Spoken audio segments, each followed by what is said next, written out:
नौजवानों, ये आपके लिए हौसला अफजाई की बातें हैं। आपकी गवाही के वसीला से खुदा बड़े बड़े काम कर सकता है।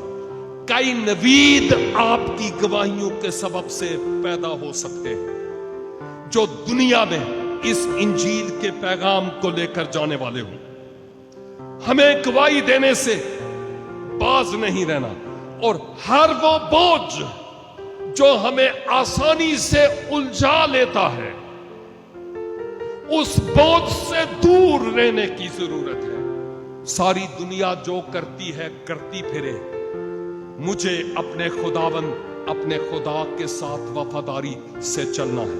बाज़ौकात इबादत गाह में हम सोचते हैं, हालेलुया, खुदा ने आज मुझसे कलाम किया, आज से मैं अपनी जिंदगी पर काम करूंगा और करूंगी। बहुत अच्छा डिसीजन है, लेकिन जो ही गेट से बाहर निकलते हैं, हमारी चाल ढाल वैसी की वैसी जैसे पहली थी। ये ठीक नहीं है।